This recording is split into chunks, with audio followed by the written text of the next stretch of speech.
ಗೆಳೆಯರೇ ನಮಸ್ಕಾರ. ನನ್ನ ಟಿವಿ ಕನ್ನಡಕ್ಕೆ ಸ್ವಾಗತ. ನಾನು ಮಲ್ಲನಗೌಡ ಮಾಲಿ ಪಾಟೀಲ್.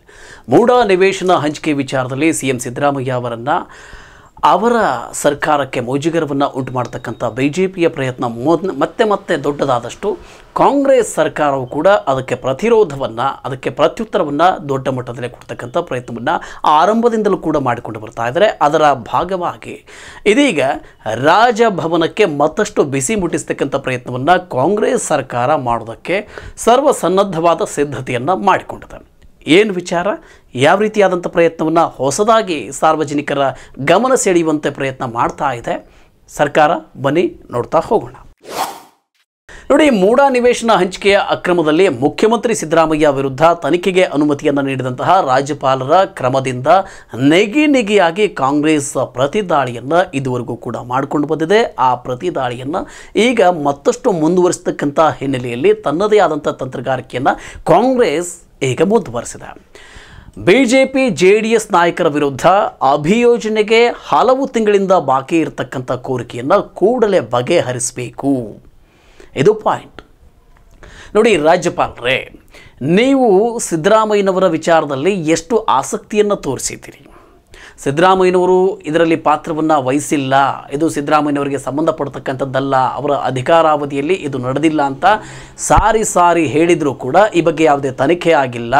ಯಾವುದೇ ಲೋಕಾಯುಕ್ತವಾಗಲಿ ಅಥವಾ SIT ಆಗಲಿ ಅಥವಾ ಪೊಲೀಸ್ ಅಧಿಕಾರಿಗಳಾಗಲಿ ಯಾರೂ ಕೂಡ ತನಿಖೆ ಮಾಡಿಲ್ಲ.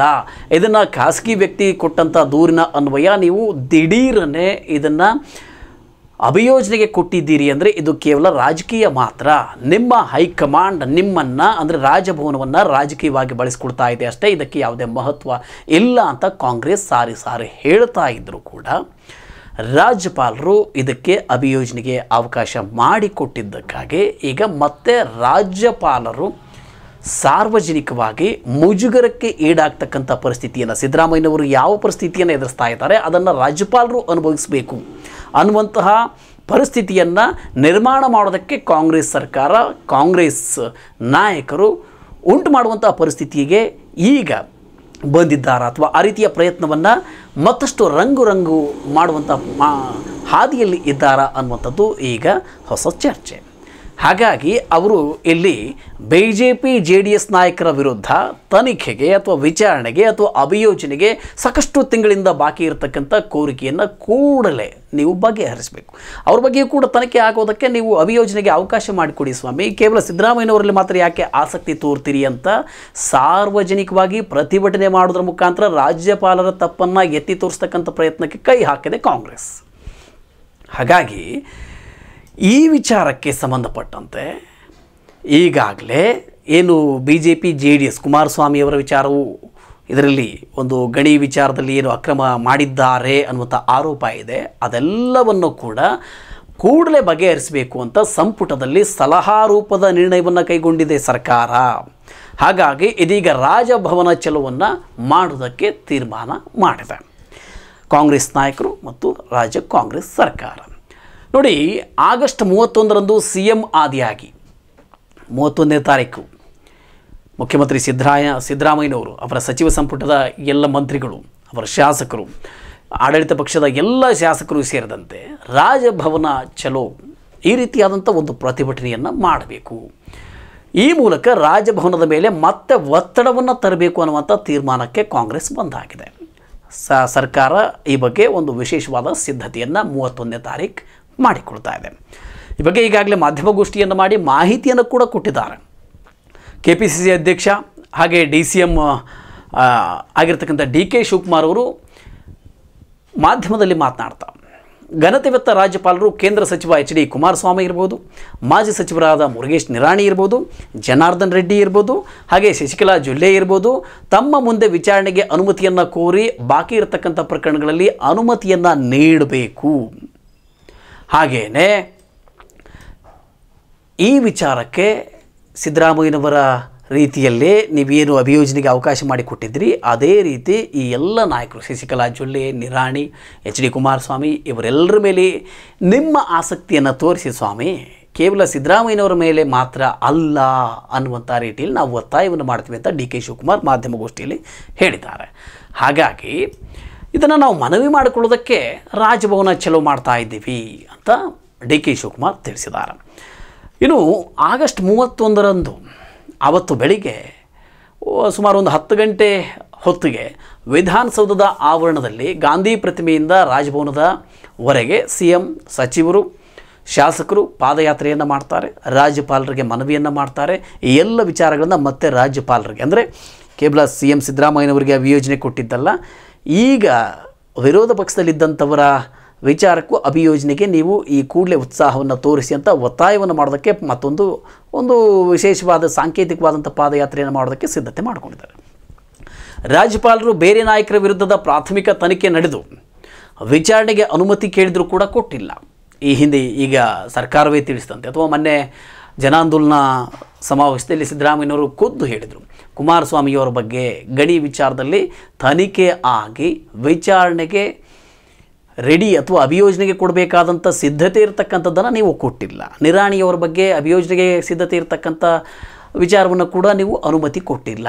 ಹಾಗೆ ಶಶಿಕಲಾ ಜೊಲ್ಲೆಯವರ ವಿಚಾರಕ್ಕೆ ಸಂಬಂಧಪಟ್ಟಂತೆ ನೀವು ಅನುಮತಿಯನ್ನು ಕೊಟ್ಟಿಲ್ಲ. ಆದರೆ ಸಿದ್ದರಾಮಯ್ಯನವ್ರ ಬಗ್ಗೆ ವಿಶೇಷ ಮುತುವರ್ಜಿಯನ್ನು ವಹಿಸಿದ್ದೀರಿ ಅನ್ನುವಂಥದ್ದನ್ನು ಆವತ್ತಿನಿಂದಲೂ ಹೇಳ್ತಾ ಬಂದಿದ್ದಾರೆ. ಅದರ ಬಗ್ಗೆ ಈಗ ಮತ್ತೊಮ್ಮೆ ರಾಜ್ಯಪಾಲರು ಈ ವಿಚಾರದಲ್ಲಿ ಪಕ್ಷಪಾತವನ್ನು ಮಾಡಿದ್ದಾರೆ ಅನ್ನೋದನ್ನು ಎತ್ತಿ ತೋರಿಸ್ತಕ್ಕಂಥ ಪ್ರಯತ್ನ ಈಗ ಜೋರಾಗಿ ಕಾಣುವಂತೆ ಪ್ಲ್ಯಾನ್ ಮಾಡಿಕೊಂಡಿದೆ ಕಾಂಗ್ರೆಸ್. ಹಾಗಾಗಿ ನೋಡಿ, ಈ ಕುಮಾರಸ್ವಾಮಿಯವರು ಆದಿಯಾಗಿ BJP ನಾಯಕರ ವಿಚಾರದಲ್ಲಿ ಯಾವುದೇ ಪ್ರಾಥಮಿಕ ತನಿಖೆ ನಡೆಯದಿದ್ದರು, ಅಂದರೆ ಅಲ್ಲೆಲ್ಲ ತನಿಖೆ ಆದರೂ ಕೂಡ ನೀವು ಯಾವುದೇ ಸ್ಪಂದನೆಯನ್ನು ಕೊಟ್ಟಿಲ್ಲ.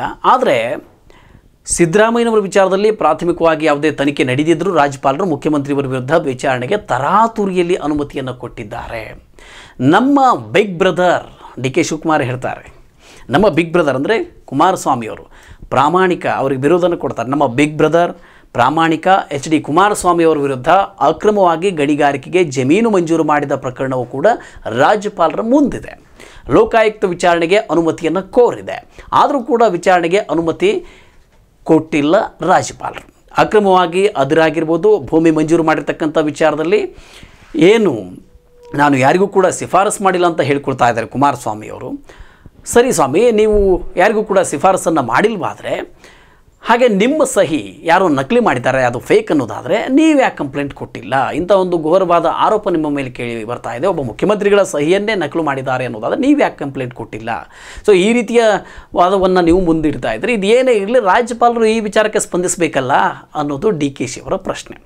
ಹಾಗಾಗಿ ಇಲ್ಲಿ ಅವರ ಬಗ್ಗೆಯೂ ಕೂಡ ಕ್ರಮವನ್ನು ಕೈಗೊಳ್ಳಿ ಅನ್ನುವಂಥದ್ದು DK ಶಿವಕುಮಾರ್ ಆದಿಯಾಗಿ, ಮುಖ್ಯಮಂತ್ರಿ ಆದಿಯಾಗಿ ಕಾಂಗ್ರೆಸ್ನ ಎಲ್ಲ ಸಚಿವರು, ಶಾಸಕರು ಈ ಎಲ್ಲ ವಿಚಾರಗಳನ್ನು ಮತ್ತೊಮ್ಮೆ ರಾಜಭವನದ ಮುಂದೆ ಒತ್ತಾಯಪಡಿಸುವ ದೊಡ್ಡದಾದಂಥ ಪ್ರಯತ್ನವನ್ನು 31ನೇ ತಾರೀಕಿನಂದು ಮಾಡ್ತಾರೆ. ಹಾಗಾಗಿ ರಾಜಭವನ ಚಲೋ.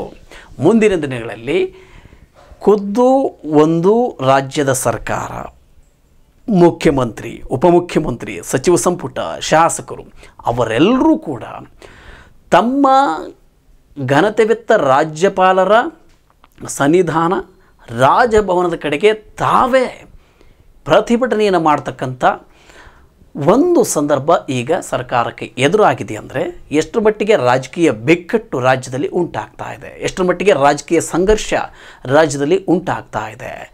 ಸೊ ಇದು ರಾಜ್ಯಕ್ಕೆ ಎಷ್ಟರ ಮಟ್ಟಿಗೆ ಒಂದು ಒಳ್ಳೆಯ ವಾತಾವರಣ, ಇಲ್ಲಿ ಅಭಿವೃದ್ಧಿ ಮಾತು ಚರ್ಚೆ ಆಗ್ತಾ ಇಲ್ಲ, ಇಲ್ಲಿ ಮುಖ್ಯಮಂತ್ರಿಗಳ ಗ್ಯಾರಂಟಿಗಳ ಬಗ್ಗೆ ಚರ್ಚೆ ಆಗ್ತಾ ಇಲ್ಲ, ಅಥವಾ ಗ್ಯಾರಂಟಿಗಳು ವಿಫಲವಾಗಿದೆ ಅನ್ನೋದ್ರ ಬಗ್ಗೆ ಚರ್ಚೆ ಆಗ್ತಾ ಇಲ್ಲ.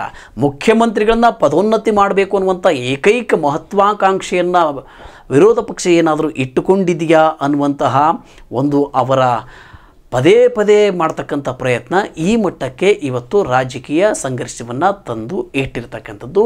ಈ ರಾಜ್ಯದ ಸಾರ್ವಜನಿಕರಾಗಿ ನೀವು ಇದನ್ನು ಹೇಗೆ ಗಮನಿಸಬೇಕು ಅನ್ನೋದು ಈಗ ಇರತಕ್ಕಂಥ ಒಂದು ಪ್ರಶ್ನೆ. ಹಾಗಾಗಿ ಮುಂಬರ್ತಕ್ಕಂಥ ಚುನಾವಣೆಗಳು, ಹಾಗಾಗಿ ಮುಂಬರ್ತಕ್ಕಂಥ ರಾಜಕೀಯ ಬೆಳವಣಿಗೆಗಳು ಸಾರ್ವಜನಿಕರಿಗೆ ಏನು ಸಂದೇಶವನ್ನು ಕೊಡುತ್ತೆ? 31ರಂದು ಸ್ವತಃ ಸರ್ಕಾರವೇ ರಾಜ್ಯಪಾಲರ ವಿರುದ್ಧ ಪ್ರತಿಭಟನೆಯನ್ನು ಮಾಡುತ್ತೆ ಅಂದರೆ ಏನಿದರ ಅರ್ಥ? ರಾಜ್ಯಪಾಲರ ಅಧಿಕಾರ ನಿಜಕ್ಕೂ ದುರ್ಬಳಕೆ ಆಗ್ತಾ ಇದೆಯಾ?